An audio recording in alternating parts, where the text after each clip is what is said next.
مقاصدنا واغفر لنا ما مضى يا واسع الكرم مولاي صل وسلم دائما أبدا على حبيبك خير الخلق كلهم يا ربي بالمصطفى بلغ مقاصدنا واغفر لنا ما مضى يا واسع الكرم هو الحبيب الذي ترجى شفاعته لكل هول من الأهوال مقتحم يا رب بالمصطفى بلغ مقاصدنا واغفر لنا ما مضى يا واسع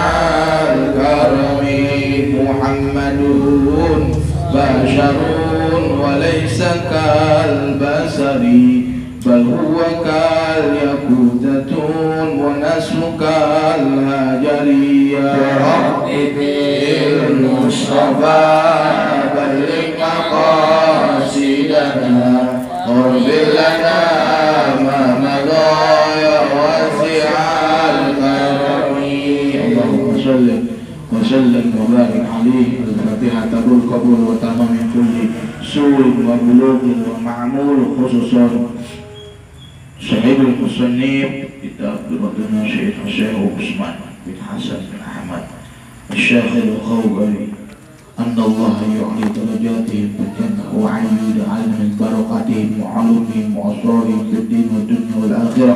الفاتحة. أعوذ بالله من الشيطان الرجيم. بسم الله الرحمن الرحيم. الحمد لله رب العالمين الرحمن الرحيم مالك يوم الدين عليهم غير المغضوب عليهم ولا الضالين. أعوذ بالله من الشيطان الرجيم. بسم الله الرحمن الرحيم. قال المصنف رحمه الله تعالى ونفعنا بعلومه في الدار الدنيا والآخرة. وقال النبي صلى الله عليه وسلم, telah berkata Nabi Muhammad sallallahu alaihi wasallam, inna bi shadaqati, sesungguhnya di dalam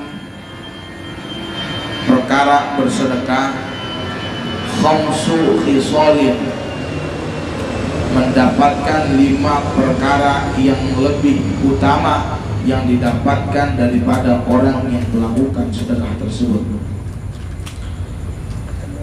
Al-ula taziduhum fi amwalihim, bertambahnya pada hartanya itu keberkahannya. Wasaniyatu dawaun lil maridi, yang kedua menjadikan obat buat penyakitnya. Wasalisatu yurfa'ullahu ta'ala anhum, Allah mengangkatnya atas orang yang bersedekah tersebut al-bala'u, yaitu daripada bencana atau bahaya. Warabi'atu, dan yang keempat yamurruna, melintasi ala sirat, di atas jembatan sirat, kalbarkil khatib, bagaikan kilap yang menyambar. Wal khamisatu, dan yang kelima yadkhulunal jannata, masuk ke surga bi ghairi hisab, insyaallah tanpa hisab wala adab, dan tidak akan menyentuh adab. Asal menerangkan salah satu keutamaan orang yang melakukan sedekah. Banyak jadi pertanyaan, bagaimana ketika orang yang tidak mampu untuk melakukan sedekah? Apakah toh sedekah menggunakan harta saja? Karena dalam satu sisi dunia tidak semuanya orang hidup yang berkecukupan, tidak semuanya orang hidup yang berkelebihan. Bahkan ada yang untuk hidup sehari pun dia susah. Ternyata kaul ulama menyatakan bahwa salah satu metode untuk bersedekah adalah 3. Wa ammal ilma fayatasaddaq bi ilmi, kalau dia punyanya toh ilmu doang, maka dia bersedekah menggunakan ilmu.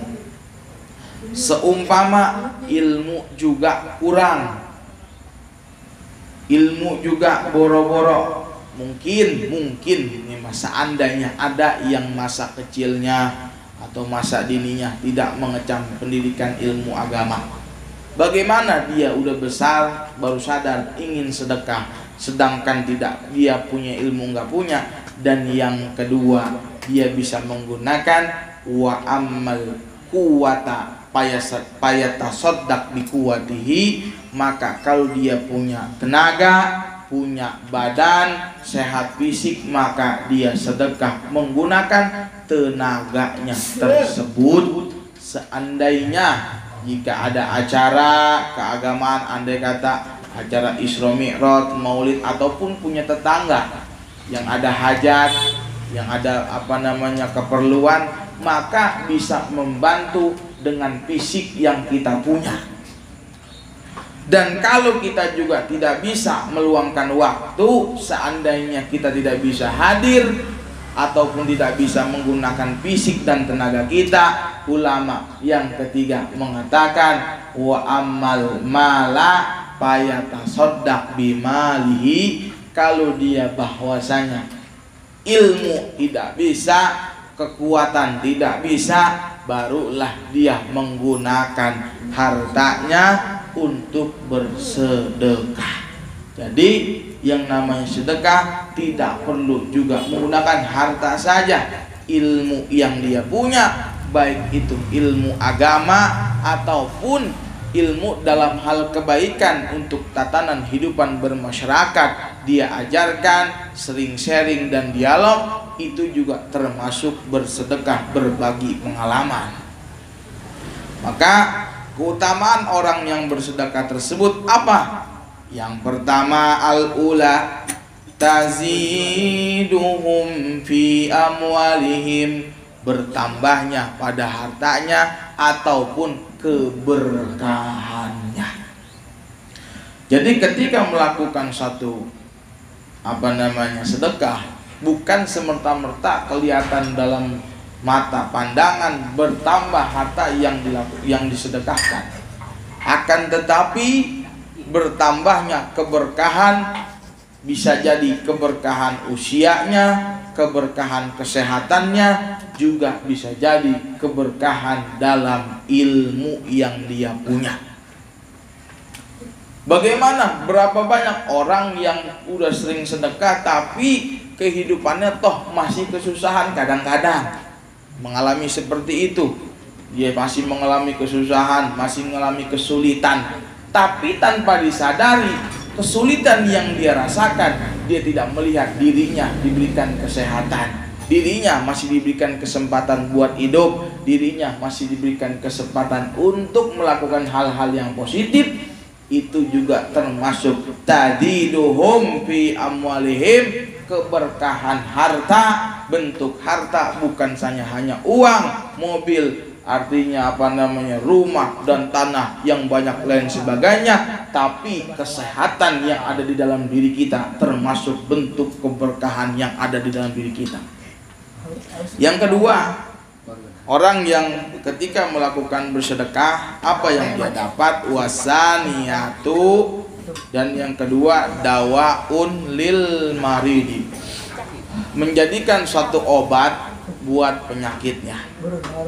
Tetapi tidak menutup kemungkinan ketika orang yang orang yang sakit itu bisa dikatakan bahwa dia kurang sedekah. Bukan.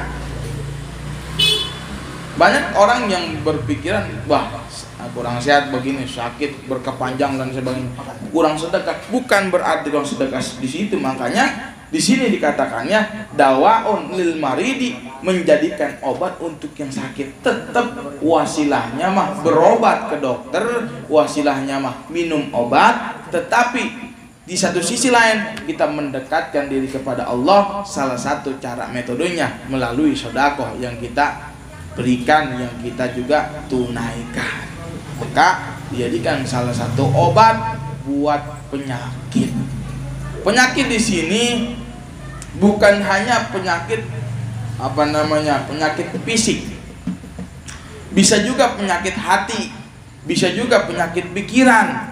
Apabila kita punya hati yang dengki, punya pikiran yang kotor sama orang lain, ketika kita melakukan sodako, karena apa? Sistem sodako ini kan artinya kita bersosial, sosial kita kepada sesama manusia, kita memberikan kepada orang yang tidak mampu. Mungkin di situ menjadi salah satu perubahan dalam mindset kita, pola pikir kita yang tadinya kita kurang peduli kepada orang. Ketika kita mulai bersedekah dari hal-hal yang kecil, bisa jadi itu menjadi perubahan buat kita, menjadi obat buat hati dan pikiran kita, menjadi pikiran yang yang peduli sesama manusia, baik itu melalui tenaga, melalui ilmu atau sharing diskusi, maupun dengan tenaga yang kita miliki, kita bantu kekurangan daripada saudara-saudara kita.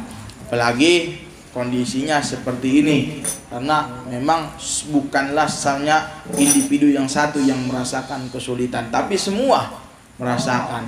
Tapi disitulah dibutuhkan peran orang yang berkebutuhan lebih buat membantu orang yang benar-benar membutuhkan untuk menyambung hidup dia dalam satu hari maupun hari-hari kedepannya. Maka yang kedua ini menjadikan dawaun lil maridi, yaitu obat buat orang yang sakit, baik sakit johir maupun sakit batin.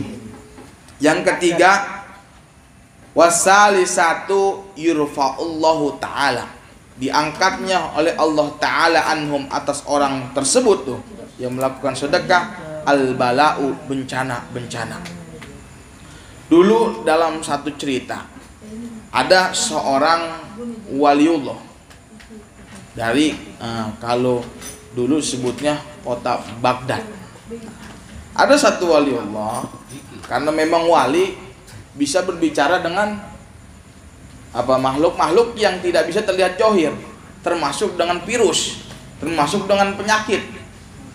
Berbicara lah itu wali ketemu ketemu zaman dulu ada satu virus yang sama persis menurut cerita daripada virus yang sekarang sedang melanda. Kurang lebih virus itu melanda hampir 2 tahun dalam kota tersebut. 2 tahun melanda.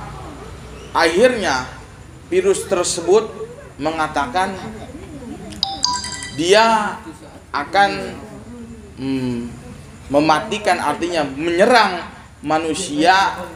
Kalau kita jumlahkan, wallahu alam, contohnya aja dah secara skala kecilnya gitu, dia hanya menyerang 100. Nah, akhirnya selang 2 tahun bertemu tuh lagi tuh virus bersama wali tersebut cerita. Tapi di sini walinya sini sayangnya tidak disebutkan, tidak ceritakan namanya. Wali tersebut lalu bertemu lagi.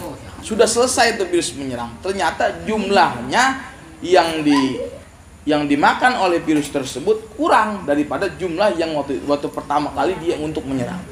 Kenapa? Apa jawaban si virus? Ternyata orang tersebut, termasuk wali tersebut, dia tidak kena penyakit, dia tidak kena virus, karena dia tidak kena bencana juga. Dia melakukan sedekah, melakukan daripada membantu daripada orang-orang yang kesusahan, termasuk dalam bentuk sedekah gitu. Jadi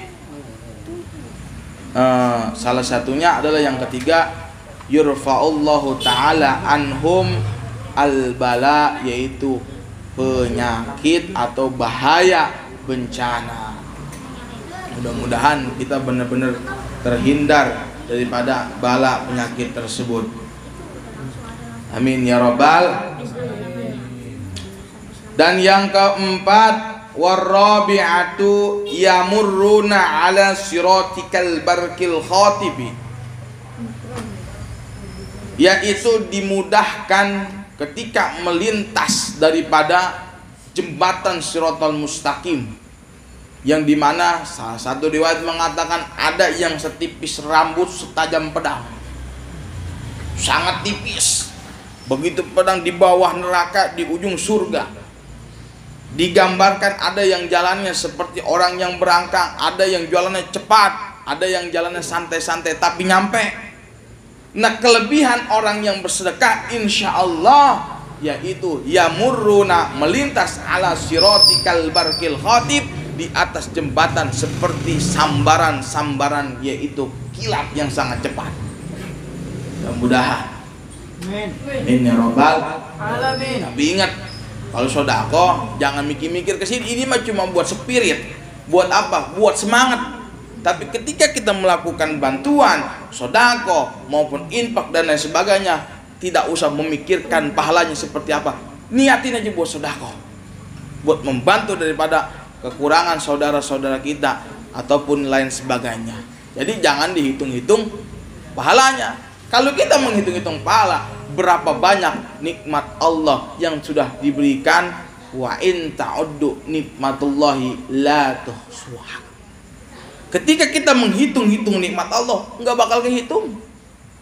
Pahala yang kita lakukan baru sehari semalam atau 2 hari 2 malam, kagak bakal kehitung, dan lebih banyakkan nikmat yang Allah berikan.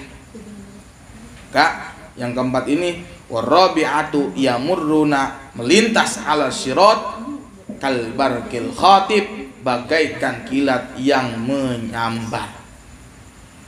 Wal khamisatu, dan yang kelima, kelebihan orang yang melakukan sedekah, yadkhulunal jannata, yaitu dimasukkan ke surganya bighairi hisab, tanpa hisab, wala adab, dan tanpa adab. Mudah-mudahan kita dihindarkan daripada adab kubur, amin ya rabbal, dan juga ajab-ajab di alam-alam yang lainnya termasuk ajab neraka, amin ya rabbal. Mudah-mudahan dihindarkan.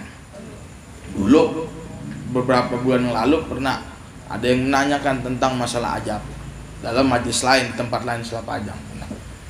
Jadi ada satu jamaah ibu-ibu nanya, ada orang sakit lama, katanya itu ajab dunia.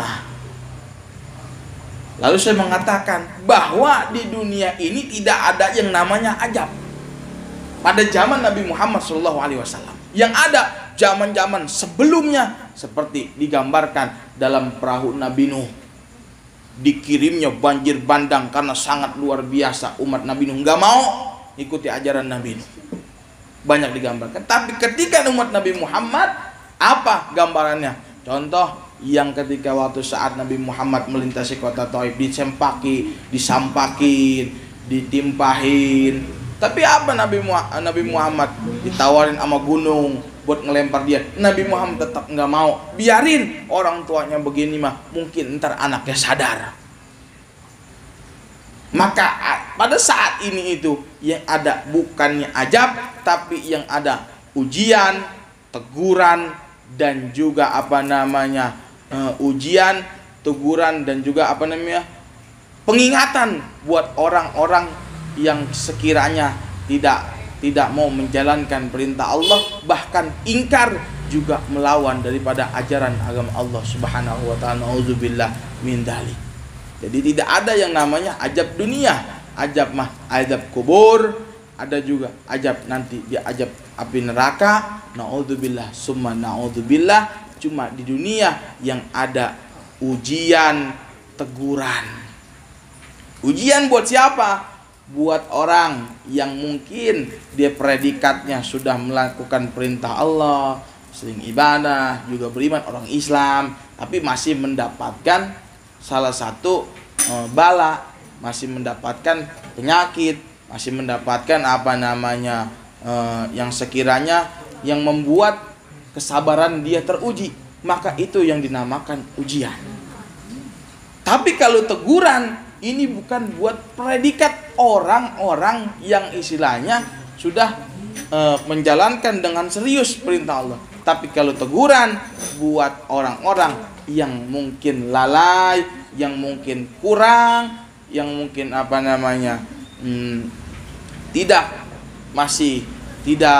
tidak melakukan apa-apa yang dianjurkan oleh Nabi Muhammad, dan juga apa-apa yang dianjurkan oleh Allah Subhanahu wa ta'ala. Maka inilah keutamaan 5 daripada sedekah. Yang pertama yaitu tadiduhum fi amwalihim, intinya keberkahan dalam hartanya. Wasaniyatu dawaun lil maridi, yaitu obat untuk penyakit. Wasalisatu yang ketiga yurfa'ullahu ta'ala, diangkat oleh Allah ta'ala anhum, atas mereka itu al-bala, yaitu bahaya. Warrabi'atu yamurruna, melintas. Yang keempat, di jembatan Sirat bagaikan kilap yang menyambar kalbarkil khatifi.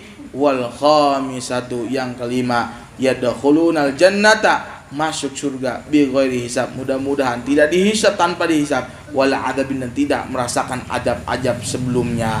Amin ya rabbal alamin.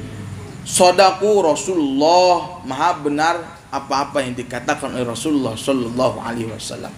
Lalu disambung, ada lagi, wa qala nabiyyu alaihi salatu wassalam, telah berkata Nabi Muhammad sallallahu alaihi wasallam, afdalul a'mal, paling mulia dan paling utamanya perbuatan amal, as-shalawatul khamsi, yaitu salat yang 5 waktu. Wa afdalul akhlaqi tawadu, dan yang paling mulia dan paling afdolnya akhlak, yang paling terpuji adalah tawadu, rendah diri, seperti yang digambarkan oleh Nabi Muhammad sallallahu alaihi wasallam, bagaikan ilmu padi, semakin tinggi semakin merunduk, bukan semakin tinggi semakin menegang dan semakin menebarkan pesona, tetapi semakin tinggi semakin mengingat kesalahan dan kebodohan yang ada di dirinya, dia ngaca, introspeksi diri. Maka shadaku Rasulullah sallallahu alaihi wasallam daqaiqul akhbar, yang dikutip dalam kitab-kitab yang sudah diberikan kabar kepada kita semua sebagai umat-umat penerus Nabi Muhammad sallallahu alaihi wasallam, yang dibawa risalah ini dari Nabi Muhammad turun kepada para sahabat turun juga kepada para tabi'in, mukhadram dan lain sebagainya, dan sampai kepada ulama-ulama, dan juga sampai kepada kita selaku penerus daripada ajaran Nabi Muhammad, dan juga yang harus kita taati daripada yang dibawa oleh para ulama yang bersumber daripada ajaran Nabi Muhammad sallallahu alaihi wa alihi wa sahbihi wasallam. Mungkin segitu. Apabila ada yang mesti kita dengan berkaitan yang tadi, mungkin kita bisa bicarakan atau diskusikan atau juga ditanyakan bersama. Iya Pak. Jadi sedekah itu satu melalui ilmu, tenaga, dari harta. Iya. Mana yang dari tiga ini yang paling afdal? Iya. Yang paling afdol yang 3 ini, yang lebih utama dalam kita yang lebih mampu. Jadi karena tidak dipaksakan untuk lebih afdol lebih ini, karena kalau ada yang menyatakan satu hadis atau satu riwayat lebih afdol, maka ketika orang yang tidak bisa memenuhi keafdolan tersebut akan merasakan dia, kalau bahasa kitanya minder. Jadi yang lebih afdol itu yang sesuai dengan diri kita. Jadi kita tidak bisa melihat orang itu bisa lebih afdol begini. Kita lihat kembali kepada diri kita, itu yang lebih afdol. Gitu. Yang terbaik menurut kita ya. Yang terbaik buat menurut semua kembali kita. Maka pas kemarin juga ada yang menanyakan juga Pak begitu. Jadi bagaimana kalau kita nggak sedekah nih, ya nggak sedekah, sedangkan kita sholat doang, ya nggak jadi masalah, karena sifat sedekah ini bukanlah hal yang wajib, ya kan? Tapi kalau kita ada kemampuan untuk dalam potensi bersedekah, kalau sampai kita tidak mau bersedekah mah ya, kalau bahasa Betawi mah keabongan, iya. Kalau bahasa Betawi mah gitu, maksudnya parah amat gitu ya, nggak sampai sedekah gitu. Bedanya sedekah dengan infak sedekah. Iya Pak. Bedanya sedekah infak. Nah, adalah salah satu hal yang sama, ya kan? Hal yang sama, hal yang mirip, ya kan? Tetapi dalam infak dan sedekah, kalau kita melihat daripada pembahasan ini dan juga kita melihat juga daripada infak itu adalah satu hal yang sama, tapi berbeda dengan halnya zakat. Nah, ya sedekah, infak, zakat kan. Kalau zakat ada yang diharuskan, ada mustahik yang harus dituju daripada 8 mustahik tersebut. Kalau kita sedekah ataupun infak, ketika kita melakukan sedekah ataupun infak kepada orang-orang arti yang tadi saya katakan itu dengan tenaga, dengan harta, dengan ilmu, kita kan tidak melihat orang itu mampu atau tidak melihat juga orang itu membutuhkan atau tidak, kita berikan aja. Karena kita infak dengan ilmu, baik itu orang tersebut orang yang artinya golongan yang bukan dalam mustahik yang 8 itu, artinya orang yang fakir, yang miskin, yang amil dan gorim dan sebagainya. Artinya di situ Pak perbedaannya. Jadi sama-sama itu. Cuma kalau yang namanya infak lebih dominan dalam harta. Oh, begitu Pak. Ya, makanya kadang kan ada tuh infak amal ini, infak buat yatim, lebih dominan kepada harta yang dimiliki. Tapi kalau sedekah, 3 yang tadi, apa aja kita bisa sedekahkan. Gitu. Tapi penerimanya tidak diwajibkan daripada hal yang dinyatakan seperti orang fakir, orang miskin, terus amil, orang yang memiliki hutang, orang mualaf dan lain sebagainya itu, Pak. Jadi gitu infaknya. Kalau infak lebih dominan daripada harta, kalau sedekah apapun yang kita miliki kita sedekahkan, ilmu, harta, tenaga. Dan kalau zakat itu khusus untuk harta yang kita miliki, termasuknya uang, ada zakat mal, ada juga zakat hewan peliharaan, tetapi ada keharusan yang harus dia bayar, tapi juga ada kadar-kadarnya di mana harus yang dia wajib. Gitu Pak. Kira-kira. Saya pernah dengar ada sedekah wajib, sudah. Apa itu? Oh, sedekah wajib yang tadi saya katakan sebenarnya. Ada juga zakat. Zakat yang hanya wajib itu yang diwajibkan adalah zakat. Kalau sedekah itu yang dari tadi yang saya bahas yang seperti tadi itu sifatnya semua itu sunnah. Tidak ada yang wajib. Karena kalau diwajibkan untuk bersedekah, maka harus juga ditentukan bagaimana waktunya, kapan kita harus bersedekah. Kayak seperti zakat, batasnya itu dari 1 Syawal sampai akhir daripada 1 Ramadan sampai akhir Syawal, awal Syawal. Kalau sedekah tidak ada yang diwajibkan, cuma disunahkan dan diharuskan buat orang yang mampu, tapi bukan wajib sifatnya. Itu Pak. Bukanlah hal yang wajib. Gitu. Kalau hal yang wajib berarti orang yang tidak mampu dalam 3 golongan tadi, dia tidak mampu untuk harta juga nggak mampu, ilmu nggak mampu, tenaga juga nggak mampu. Kalau sifat sedekahnya wajib, maka mau nggak mau dia harus. Jadi sifatnya sedekah itu sifatnya sunnah. Siapa yang mampu dalam 3 hal tadi, ilmu, tenaga, dan harta, kalau dia tidak mampu maka tidak diwajibkan. Misalkan ya ada utang, kita harus dulu utang dulu sekali. Iya, jelas. Kita berbicara dengan apalagi dengan hutang ya. Salah satu perkara dunia yang gak akan putus sampai dia meninggal, apalagi hutang. Jadi ketika dia minta hutang, tapi dia lebih mendahulukan sedekah, maka ini salah satu, kalau bahasa peribahasa, nyari jarum tampak yang hilang. Ya, kita nyari hal yang kecil, yang besar tanggungan kita hilang. Lebih baik tunaikan dulu hutang yang dia punya, bayar dulu, barulah dia tunaikan sedekah. Karena lebih wajib kewajiban. Kenapa? Kalau kita punya salah sama Allah, kita bertobat, mudah-mudahan diampuni sama Allah. Tapi kalau hutang, kita minta maaf. Kalau orangnya maafin doang, nggak mau ngebebasin hutang, maka tetap akan dibawa daripada perkara hutang tersebut. Ketika kayak kemarin tuh satu pelajaran, ada yang wafat, ada yang meninggal, maka keluarganya pasti bilang, kalau ada yang punya utang piutang mengenai almarhum, maka laporkan kepada ahli warisnya. Takutnya menjadi pertanyaan buat dia dalam kubur. Gitu.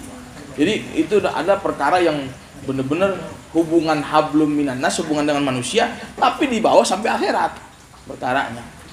Gitu. Kecuali dia membebaskan. Andai kata Mas punya utang sama ini. Nah ini membebaskan, udah mas bebas. Ketika bersodako juga nggak jadi masalah, karena sudah dibebaskan daripada utang tersebut, diijab sama si orang. Ya udah saya bebaskan dan tidak ada sangkut paut utang piutang, selesai. Sedekah, ya udah. Gitu. Mudah-mudahan turunnya hujan menjadi wasilah buat kita, turunnya juga keberkahan. Allah angkat juga bala dan juga bencana, penyakit dan lain sebagainya. Kita juga diberikan keberkahan panjang umur, sehat selalu. Dan juga anak-anak semua, kita punya keluarga, jadikan anak-anak yang soleh dan soleha. Al-Fatihah. A'udzubillahi minasyaitonir rajim. Bismillahirrahmanirrahim. Alhamdulillahirabbil alamin. Arrahmanir rahim. Maliki yaumiddin. إياك نعبد وإياك نستعين اهدنا الصراط المستقيم صراط الذين أنعمت عليهم غير المغضوب عليهم ولا الضالين. المجلس الرابعة عشر في فضيلة محبة الله ورسوله، وقال والله أعلم بالصواب.